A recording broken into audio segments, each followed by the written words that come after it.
Olá, gente, tudo bom? Vamos continuar agora falando ainda a respeito, né, da formação de um dos mais longos períodos de governança no país, que foi a consolidação do Segundo Reinado, que foi governado por Dom Pedro II de 1840 a 1889, a partir de um golpe que passou para a história com o nome de Golpe da Maioridade. Por meio desse movimento, né, ou seja, por meio desse golpe que foi dado pelas elites políticas na época. Nessa época o Brasil estava sendo gerido, sendo governado por uma fase na política brasileira chamada de período regencial. Então, alguns políticos brasileiros, através de meios liberais, chegaram a antecipar a maioridade de Dom Pedro II para que ele pudesse então assumir o trono, pudesse então assumir o reinado, né? E isso aconteceu porque os liberais queriam recuperar o poder que estavam nas mãos de algumas pessoas consideradas conservadoras, e também porque eles acreditavam que a coroação de Dom Pedro II como imperador colocaria fim em todos os conflitos pela qual o país estava passando. Portanto, com o início do Segundo Reinado, com o golpe da maioridade, construído e pensado pela elite política brasileira do período, né? Então o Segundo Reinado vai ser construído por essa via, por esse golpe da maioridade, que vai durar o Segundo Reinado por quase meio século. Em outras palavras, e de forma mais direta, 49 anos que Dom Pedro II acaba sendo imperador do país.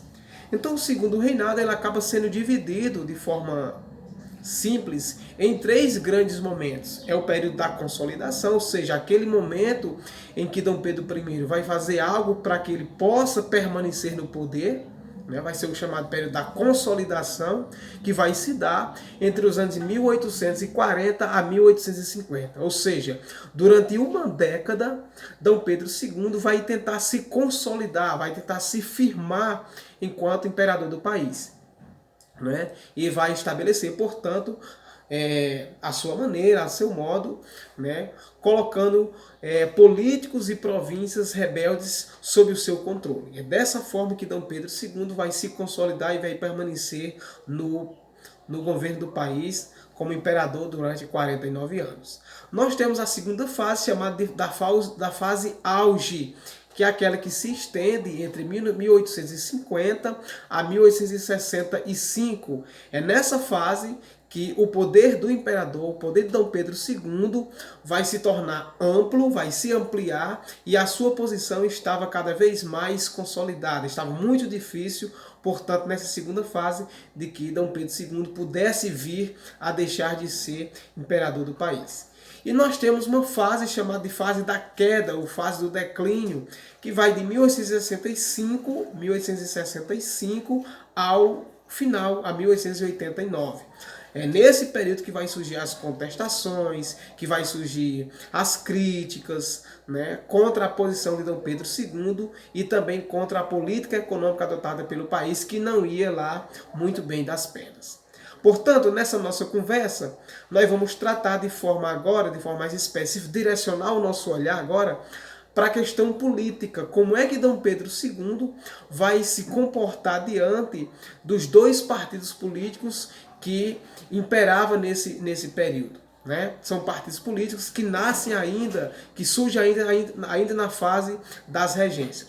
Então, politicamente, durante o Segundo Reinado, o primeiro ponto que nós precisamos destacar é que havia a atuação de dois partidos políticos, né, muito fortes nesse período, e que pouco se diferenciavam em suas ideias, em suas propostas, em suas ações. Esses dois partidos, como nós dissemos, eles atuaram na política brasileira, né, desde o período de formação das regências, e eram conhecidos como Partido Conservador e Partido Liberal.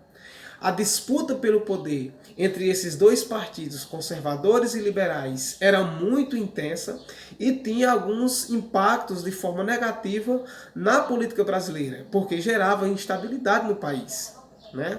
A saída encontrada por Dom Pedro II para que houvesse um apaziguamento, para que houvesse uma redução dos conflitos políticos entre esses dois partidos, foi fazer uma política de revezamento no poder entre esses dois partidos. Como é que funcionava, Nicolau, essa política do revezamento? Ora, é simples, né?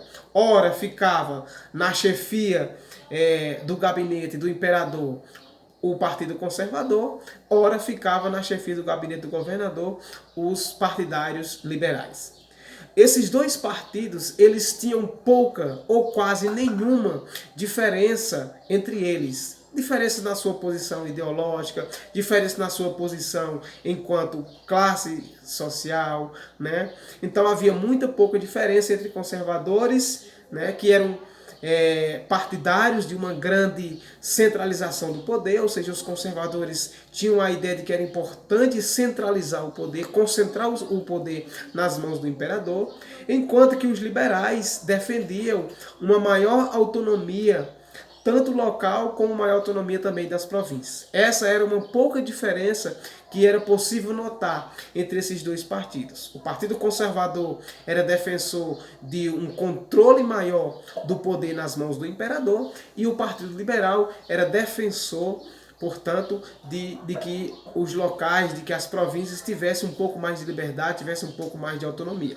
Nesse sentido, a historiadora Lélia Schwartz, né, e também Eloisa Stern falam, né, e essa frase é muito conhecida, pode ser encontrada, né, na internet em vários pontos que vocês queiram procurar. Essas duas historiadoras dizem e sustentavam a ideia de que a aliança da burocracia com o grande comércio e também com essas questões, né, e também havia uma ideia muito forte de que não há nada mais parecido no poder do que não há nada mais parecido de um conservador no poder do que um liberal. Portanto, essa ideia traz à tona aquela que a gente vem destacando desde o início da nossa conversa. Partido Liberal e Partido Conservador tinham poucas diferenças na sua posição. Portanto, para que houvesse uma política de apaziguamento entre esses dois partidos, para que houvesse uma redução dos conflitos pelo poder entre esses dois partidos, conservador e partido liberal, Dom Pedro II realizou o que ele vai chamar de política do revezamento.